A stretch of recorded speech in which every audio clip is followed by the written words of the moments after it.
श्री राम राम। हे अयोध्या की माटी, जय श्री राम तुमसे विदा लेता है। मोरे राम राम राम, श्री राम राम राम, श्री राम।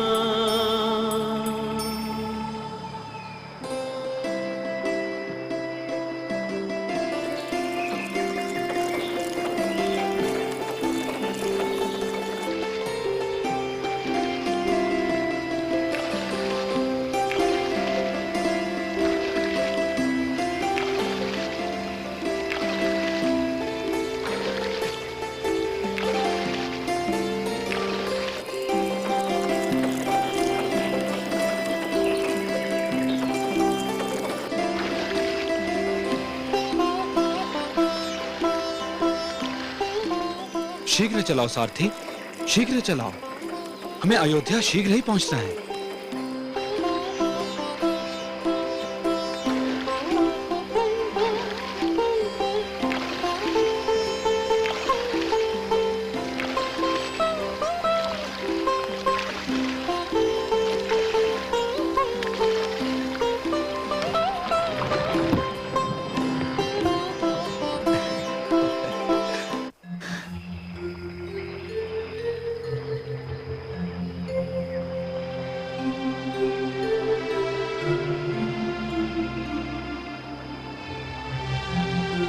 आइए।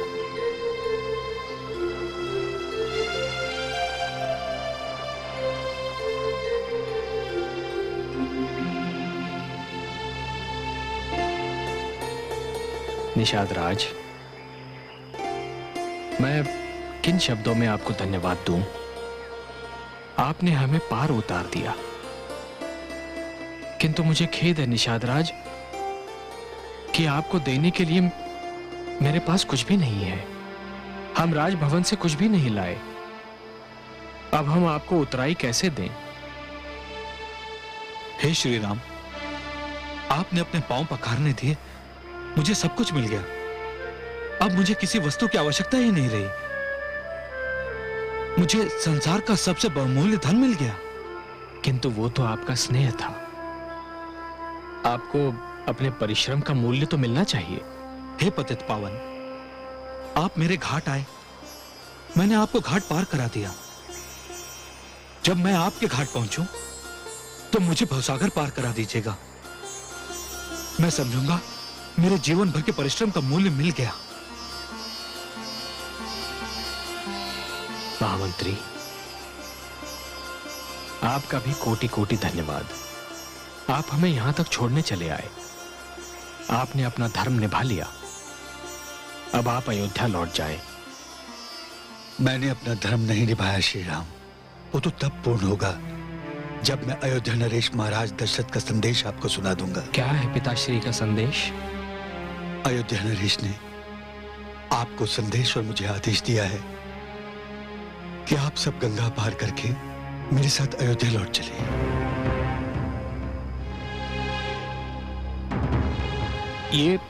ये आप क्या कह रहे हैं महामंत्री? मैं ठीक कह रहा हूं श्री राम। अयोध्या से आपके बाहर निकलते ही महाराज का महारानी कैकेयी को दिया वचन कि आप अयोध्या छोड़ देंगे, पूरा हो गया। रहे वनवास की बात, तो ये 14 वर्ष का वनवास तो आप अयोध्या के समीप रहकर भी पूरा कर सकते हैं। हे श्री राम, इससे मेरी आप सबसे विनती है, आप मेरे साथ अयोध्या लौट चलिए। आपके साथ अयोध्या लौट चलूं और समस्त संसार के समक्ष अपने प्रिय पिता के उपहास का कारण बनूं? जिस पिता ने मुझे स्वयं विद्रोह करने का परामर्श देकर नरकगामी होना भी स्वीकार कर लिया, किंतु अपने वचनों से विमुख नहीं हुए। अयोध्या लौटकर मैं ऐसे पिता का इतना बड़ा तिरस्कार कर दूं? नहीं महामंत्री, नहीं, यह असंभव है। हे श्री राम, आपकी प्रतीक्षा में महाराज का एक एक पल काटना कठिन होगा। मेरे साथ आपको न देखकर न जाने महाराज की क्या दशा होगी।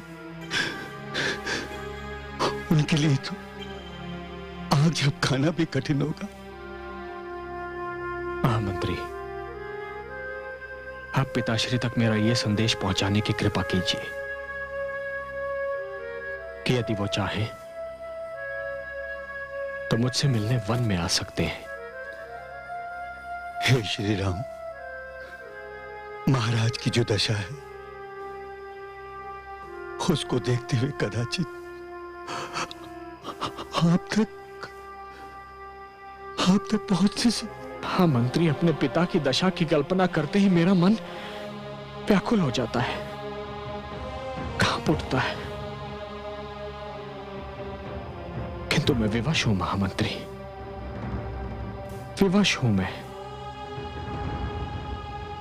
न मैं उनका वचन भंग कर सकता हूं और ना ही अपना प्राण तोड़ सकता हूं। श्री राम राम राम, जय आप उन्हें जाकर समझाइए, राम राम, उन्हें समझाइए महामंत्री, श्री राम समझाइए।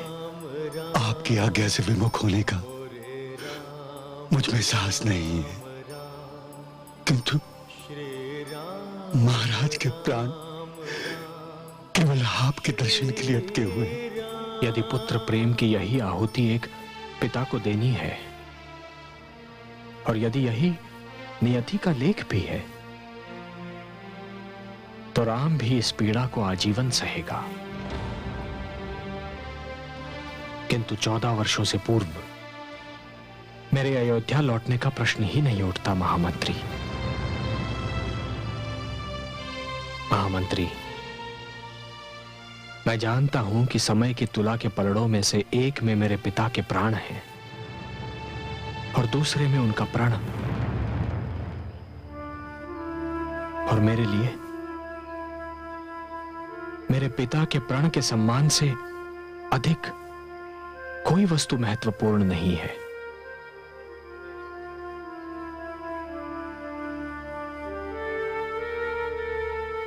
आप उन्हें हमारा यह संदेश दे दीजिए और विदा दीजिए। राम राम राम, जय श्री राम राम राम, जय श्री राम राम राम, मोरे राम राम राम, श्री राम राम राम, श्री राम।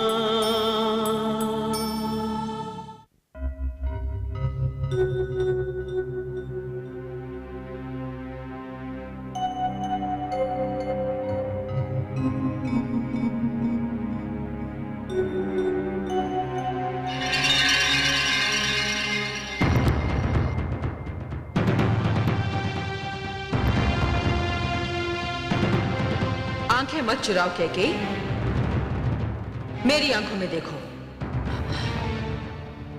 क्या चाहती हो तुम? बस ये जानना कि तुमने जो किया वो उचित था अथवा अनुचित। मैंने कुछ अनुचित नहीं किया। क्या अपने पति को ऐसी घड़ी में ऐसा दुख देना उचित था? क्या अपने पति के वचनानुसार वर मांगना अनुचित था? क्या अपने गोद में पले पुत्र राम के अधिकार छीनना उचित था? क्या अपनी कोख से जन्मे पुत्र भरत को उसके अधिकार दिला देना अनुचित था? तुम जानती हो कि अयोध्या की प्रजा ने पुत्र राम को चुना था और केवल इसलिए चुना था क्योंकि इस संसार में उस जैसा और कोई नहीं। मैं केवल इतना जानती हूँ कि मैंने अपने पुत्र भरत के हितों की रक्षा की है। मैंने माँ का धर्म निभाया। मैंने जो भी किया अपने पुत्र के लिए किया। और यदि इसी पुत्र भरत ने इसे अपने हित में ना समझा तो तुम भली भांति जानती हो कैकेयी कि पुत्र भरत अपने भ्राता राम पर प्राण न्यौछावर करता है। तुम कहती हो तुमने जो भी किया अपने पुत्र के हित के लिए किया, किंतु यदि उसी पुत्र भरत ने तुम्हें ही दोषी समझा तो क्या होगा कैकेयी?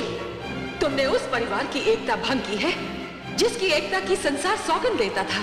तुमने उस पुत्र को 14 वर्षों के लिए सबकी दृष्टि से ओझल कर दिया है, जिसे एक पल देखे बिना स्वयं तुम्हें भी चैन नहीं आता था। तुमने कौशल्या और सुमित्रा के हृदय तोड़ दिए। जिन्होंने सदैव तुम्हें अपनी छोटी बहन समझा। नहीं, नहीं कैकेयी, नहीं, तुमने सर्वथा अनुचित किया है। तुम इस पीड़ा से कभी उभर नहीं पाओगी। तुम्हारी अंतरात्मा सदैव पश्चाताप की अग्नि में जलती रहेगी, सदैव जलती रहेगी, सदैव जलती रहेगी।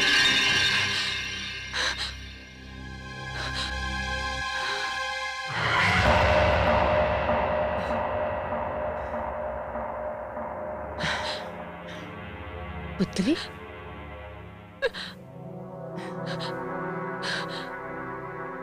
पुत्री, क्या सोच रही है पुत्री? दाइमा, दाइमा, मुझे बड़ी ग्लानि का अनुभव हो रहा है। कदाचित मुझसे भूल हो गई। तू बहुत भोली है पुत्री। तेरा मन बहुत कोमल है,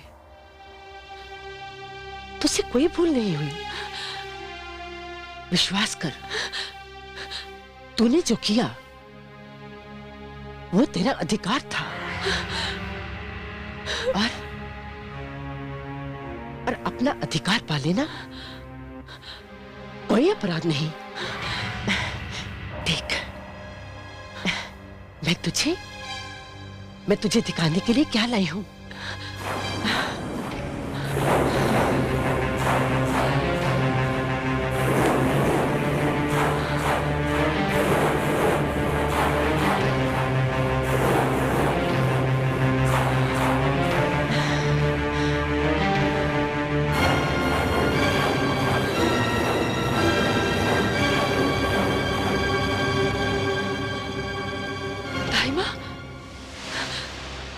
ये क्या? जब तू राजमाता बनेगी और ये मुकुट तेरे पुत्र के माथे पर जगमगाएगा, तो तू संसार का हर दुख भूल जाएगी पुत्री। पर धाई मां, ये आप कैसे ले आई? इसे छूने की अनुमति तो किसी को नहीं है।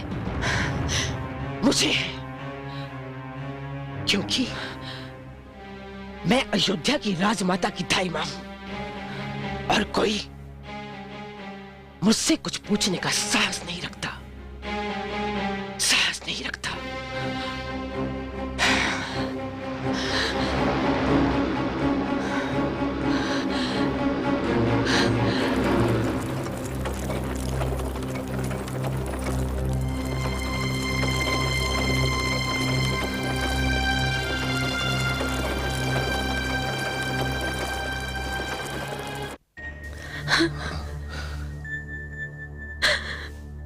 महामंत्री सुमंत लौटे या नहीं?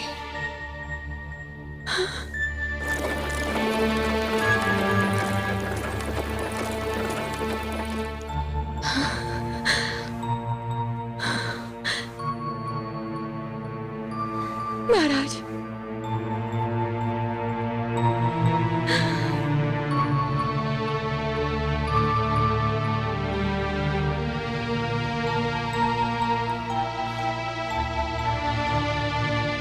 आप अकेले ही लौट आए महामंत्री? श्री राम आपके साथ नहीं आए? नहीं, श्री राम अपने निश्चय पर अड़िग रहे। उन्हें ना तो मेरा तर्क दिखा सका, न महाराज की मनोकामना। महाराज कैसे हैं? उनकी दशा तो बहुत चिंताजनक है। मैं उन्हें ऐसी औषधि दे आया हूं जो अमृत समान प्रभाव रखती है। यही मेरे वश में था, परंतु श्री राम का आपके साथ ना आना बहुत बुरा हुआ। अब न जाने क्या होगा। कदाचित नियति का यही निर्णय था, और नियति का निर्णय अच्छा बुरा नहीं देखता। महामंत्री सुमंत, महाराज के प्राण पखेरु पिंजरे से निकलने को व्याकुल हैं, और ये सोचना तो पिंजरे का द्वार ही तोड़ देगी। जानता हूं वैदराज, पर कर क्या सकता हूं? उन्हें अभी ये सूचना मत दीजिए, उन्हें कुछ ना बताइए। वैदराज, मैं उनका महामंत्री हूं, उनका विश्वास पात्र हूं। सदैव मैंने उनके आदेश का पालन किया है। उन्हें सूचना देना मेरा धर्म है। परिणाम की चिंता होते हुए भी मुझे उन्हें सूचना देनी होगी, अन्यथा कोई भी राजा अपने महामंत्री पर विश्वास नहीं करेगा। मैंने तो सब कुछ अपने ईश्वर पर छोड़ दिया है।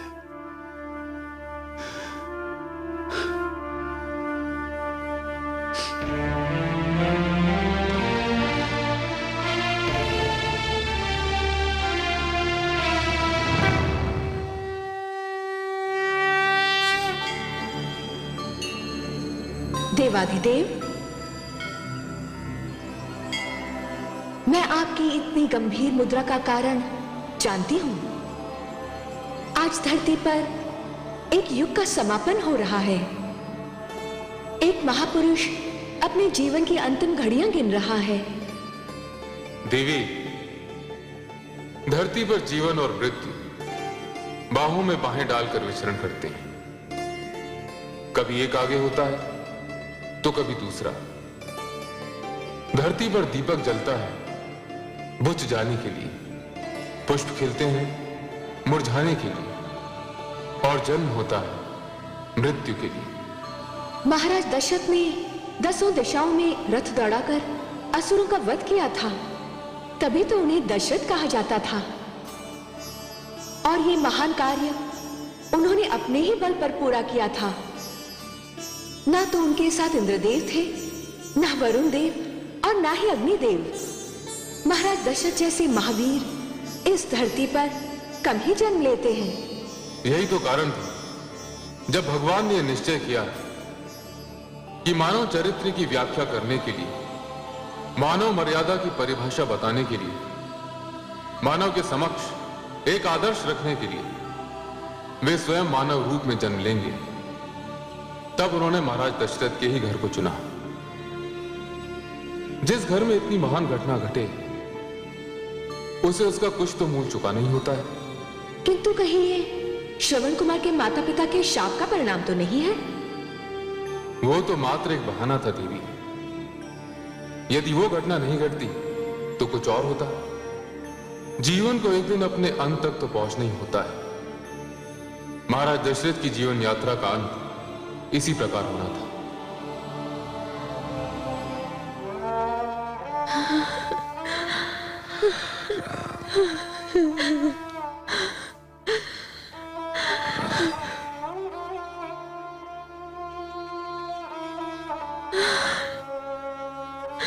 महामंत्री सुबंध अभी तक नहीं आए। मैं आपकी सेवा में उपस्थित हूं महाराज। सुमंत, सुमंत, राम कहाँ है? राम, महाराज, राम, राम कहाँ है? महाराज आप लेटे रहिए, नहीं तो दुर्बलता और बढ़ जाएगी। महामंत्री सुमंत, क्या आपके कानों तक मेरी वाणी नहीं पहुंच पा रही? क्या मेरी वाणी भी इतनी दुर्बल हो गई है? मैं पूछ रहा हूं कि मेरा राम कहाँ है? आप उसे अपने साथ नहीं लाए? नहीं महाराज। क्यों? क्यों नहीं आया वो आपके साथ? महाराज, मैंने उन्हें समझाने का भरसक प्रयत्न किया, किंतु क्या? आपने उसे ठीक से समझाया नहीं होगा। उसे मेरी दयनीय स्थिति की सूचना ठीक से नहीं दे पाए होंगे आप। नहीं तो मेरा राम क्यों नहीं आता? क्या कहा उसने? महाराज, श्री राम ने कहा है उनके लिए संसार में उनके पिताश्री के प्राण से बढ़कर और कुछ नहीं है।